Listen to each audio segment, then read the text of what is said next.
Salam, salam sejahtera untuk kita semua. Bertemu kembali dalam renungan malam dari Majelis Jemaat GKI Sampit 1 Juni 2023. Adapun nas sebagai dasar renungan malam pada saat ini sesuai dengan Almanak Nas Gereja Kalimantan Pengelis. Diambil dari Kitab Perjanjian Lama, Ayub pasal 38 ayat 1 sampai dengan ayat yang ke-11. Saya akan bacakan khusus ayat yang ke-3 dan ayat yang ke-4 sebagai berikut. Bersiaplah engkau sebagai laki-laki. Aku akan bertanya kepadamu dan engkau harus memberitahu aku. Di manakah engkau ketika aku meletakkan dasar bumi? Ceritakanlah kalau engkau mempunyai pengertian. Sedemikian jauh pembacaan firman Tuhan. Yang berbahagia ialah setiap orang yang mendengar firman Allah dan yang memeliharanya. Amin. Bapak Ibu saudara-saudara yang dikasihi oleh Tuhan Yesus Kristus, cerita tentang Ayub ini sangatlah terkenal dan semua orang-orang percaya pasti telah membaca, mendengarnya, dan sedikit banyak mengetahui tentang Ayub ini.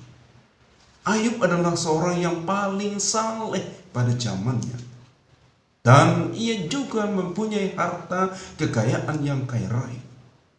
Ia juga mempunyai 7 anak laki-laki dan 3 anak perempuan. Dan beribu-ribu ternak yang ia miliki. Namun kemudian ia diuji imannya oleh Allah. Dan pada saat itu, pada hari yang sama, yaitu semua ternaknya musnah habis, dirampok, dirampas, terbakar habis. Bahkan juga 10 anaknya ketika mengadakan pesta, mereka semua mati pada saat yang sama oleh karena ditimpa oleh rumah tempat mereka mengadakan pesta itu roboh. Dan tidak ada tersisa lagi yang menjadi milik kepunyaan Ayub. Lalu apa yang dilakukan oleh Ayub atas semuanya ini?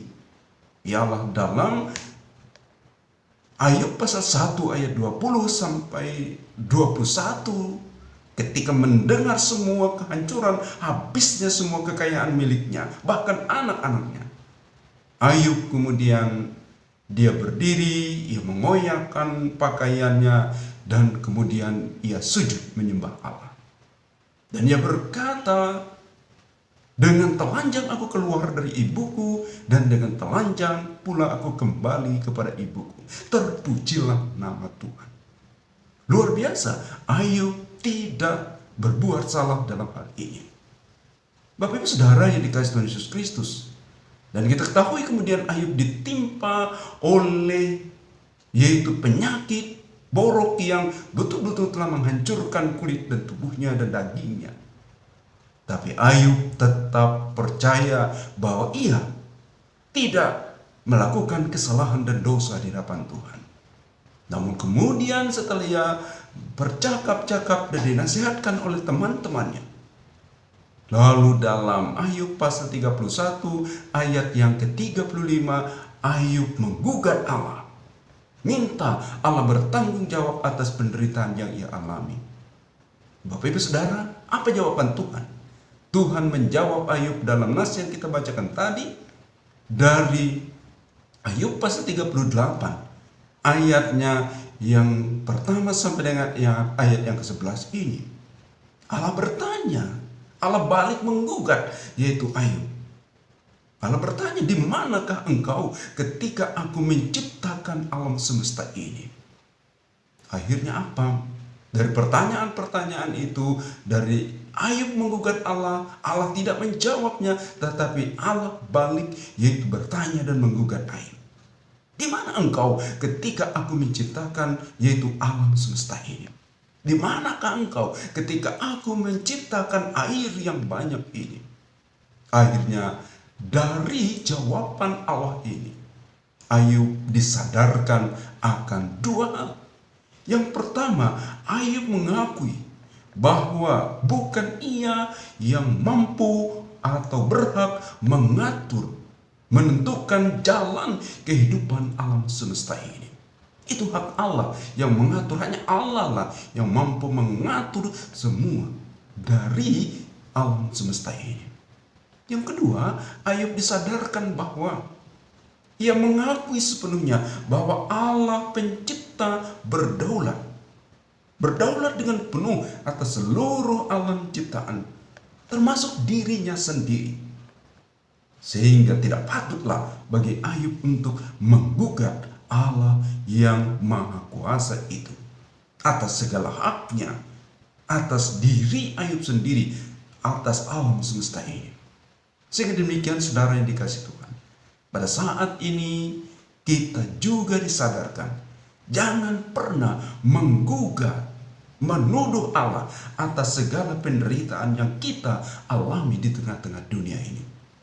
Tapi pergunakanlah hak kita untuk selalu menyembah, memuji, dan memuliakan Tuhan dalam kehidupan ini. Bahkan kita bersyukur, bahkan kita selalu memohon pertolongan dan petunjuk dari Tuhan dalam menjalani kehidupan ini. Tuhan senantiasa menyertai dan memberkati kita. Selamat Hari Kesaktian Pancasila. Selamat Hari Lahir Pancasila.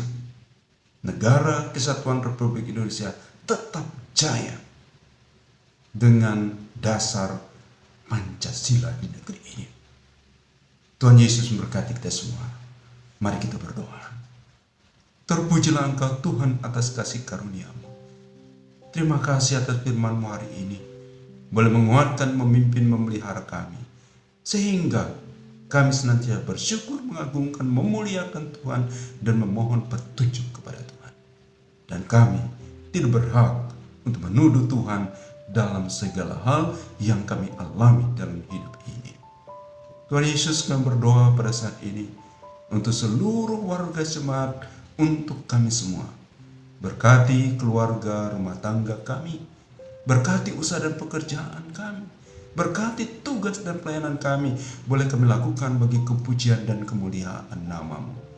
Berkati anak-anak keturunan kami dalam tumbuh kembang mereka, dalam aktivitas dalam pendidikan mereka, sehingga anak-anak kami boleh menjadi anak-anak yang sukses dan berhasil, dan terlebih itu semua boleh menjadi puji, hormat bagi kemuliaan Tuhan di tengah-tengah dunia ini. Tuhan Yesus berkati gereja Kalimantan Pengelis ini, sehingga gereja ini terus melaksanakan tugasnya, membawa jiwa-jiwa untuk menjadi percaya, memuji, memuliakan Engkau, beroleh berkat dan keselamatan daripada-Mu. Berkati orang-orang tua kami, para lansia, sehingga mereka terus ya Tuhan menjadi sumber teladan cinta dan kasih bagi kami orang-orang muda ini. Terima kasih Tuhan Yesus, kami serahkan seluruh keberadaan hidup kami. Di tengah-tengah dunia ini, kami boleh berperan untuk melakukan kehidupan kami dengan baik dan berguna bagi sesama, boleh menjadi puji, hormat, baik kemuliaan nama Tuhan di tengah-tengah kehidupan kami. Terima kasih Tuhan, terpujilah Engkau kekal dalam kehidupan kami. Terima kasih Tuhan, kami berdoa di dalam satu nama yang berkuasa, Yesus Kristus, Tuhan dan Juru Selamat kami. Amin. Tuhan Yesus memberkati kita semua.